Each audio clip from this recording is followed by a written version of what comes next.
विक्रमगड तालुक्यातील बालापूर, केगवा, कराचीपाडा परिसरात नागरिकांना स्वच्छ पिण्याचे पाणी मिळवण्यासाठी वणवण करावी लागत आहे, असा धक्कादायक प्रकार पुन्हा समोर आला आहे।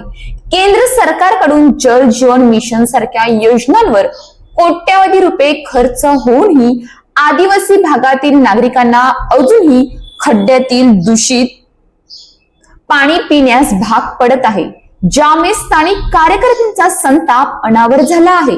भारताचा मार्क्सवादी लेलनवादी लाल बावटा पक्षाचे कार्यकर्ते यावर प्रशासनाचे लक्ष वेधण्यासाठी 23 किलोमीटरचा लॉंग मार्च काढला होता, परंतु ठोस उपाय न केल्यामुळे कार्यकर्त्यांचा संताप अधिक तीव्र झाला।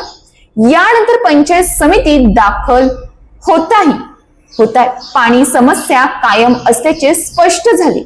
कार्यकर्त्यांनी अधिकारी आणि ग्रामसेवकांना घेऊन प्रत्यक्ष भागाची पाहणी केली असता नागरिकांना ओहळाच्या काठावर खड्डा खोदून त्यातून निघणारे दूषित पाणी पिण्यास भाग पडत असल्याचे धक्कादायक चित्र समोर आले। संतप्त कार्यकर्त्यांनी ग्रामसेवकाला त्या खड्ड्यातील पाणी पिण्यास भाग पाडले, ज्यामुळे प्रशासनाच्या निष्क्रियतेवर तीव्र प्रश्नचिन्ह उपस्थित झाले।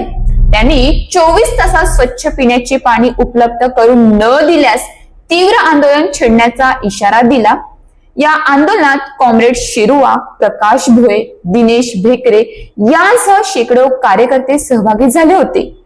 पाणी नाही म्हणजे जीवन नाही, कोट्यावधी रुपये खर्च करूनही आदिवासींचा हक्क सोडला जातोय। जे लोक प्रशासनाच्या निष्क्रियतेवर डोळे मिटत आहेत त्यांना लक्षात ठेवा। लोक संतप्त झाल्यास आंदोलन थांबत नाही। स्वच्छ पाणी हा हक्क आहे, उपभोग नाही, जीवनाचा प्रश्न आहे, प्रचाराचा नाही। रिपोर्टर संदीप थोरात अशाच नवनवीन बातम्या पाहण्यासाठी आपल्या न्यूज इंडिया 9 ला लाईक, शेअर, सबस्क्राईब करा आणि बेल आयकॉन दाबायला विसरू नका।